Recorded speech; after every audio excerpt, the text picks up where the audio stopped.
দেখলো, দেখার পর বলছে পায়জামা খোলো। খুলবো না জোর করে খোলাইছে। বয়স হবে 60 থেকে 70 বছর বয়স সাভার আলী কবিরাজ।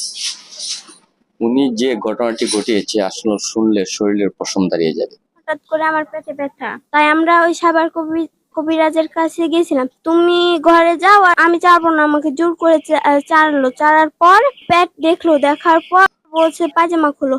খুলবো না জোর করে খোলাইছে। খোলানোর পর আমাকে খারাপ কাজ করেছে। আমাকে ওখানে থুয়ে রাখার পর আমার বান্ধবীকে নিয়ে গেছে, যায় ওকে ওর খারাপ কাজ করছে মানুষ। ষষ্ঠ শ্রেণীতে পড়ে দুই বান্ধবী। স্কুলে থাকা অবস্থায় হঠাৎ করে এক বান্ধবীর পেটে ব্যথা করে। সেই বিদ্যালয়ের পাশেই সাভার আলী কবিরাজের দোকান। বান্ধবীকে নিয়ে যাওয়া হয় সেখানে তার পেট ব্যথা সারানোর জন্য।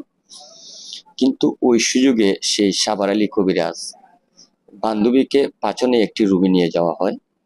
রুমে নিয়ে গিয়ে তাকে দর্শন করে। প্রথমত দর্শন করে সঙ্গে থাকা বান্ধবীকে এসে বলে যে তোমার বান্ধবীর কি রোগ হয়েছে এসে দেখে যাও।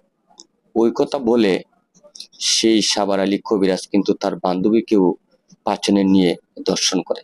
প্রথম দিকে ঘটনাটা জানাজানি না হলেও এক পর্যায়ে গিয়ে এক কান দোকান করে কিন্তু পুরো এলাকাতে প্রচার হয়ে যায়। তখন চৌবাজারের উৎসুক জনতারা ক্ষিপ্ত হয়ে সাভার আলী কবিরাজের দোকানে গিয়ে হামলা করে দোকান ভাঙচুর করে এবং তাকে উত্তম মধ্যম দিয়ে তাকে মারধর করে কিন্তু মান্দা থানায় তাকে পুলিশের মাধ্যমে সুরুদ্ধ করা হয়।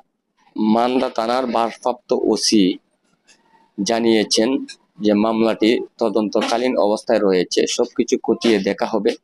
দেখার পরে তার বিচার অবশ্যই, উনি যদি দোষী হয়ে থাকেন তাহলে অবশ্যই তার বিচার নিশ্চিত করা হবে। সুপ্রিয় দর্শক, ওইদিকে এলাকাবাসী কিন্তু তার দৃষ্টান্তমূলক শাস্তি দাবি করছেন এবং এমনকি তার ছেলে আমাদের চেয়েও বড়, সেই ছেলেও বক্তব্য দিয়েছেন আমার বাবা যদি দোষী হয়ে থাকে তার বিচার আমি নিজেও দাবি করছি। সুপ্রিয় দর্শক, কি বলবেন? আসলে দেখেন, ষষ্ঠ শ্রেণীতে পড়ে দুই শিশু আসলে কোনো কিছু বুঝে ওঠার আগে তাদের সাথে ওই ধরনের একটি কর্মকাণ্ড ঘটিয়েছে সেই সাভার আলী কবিরাজ। সেই সাভার আলী কবিরাজ আসলে ভাষায় প্রকাশ করার মতো নয়। দেশটা আসলে নোংরামিতে ভরে গিয়েছে। আপনারা দেখেছেন তথ্য প্রযুক্তির মাধ্যমে ঢুকলেই কিন্তু ওই ধরনের নোংরামি অহর আমরা দেখতে পাচ্ছি।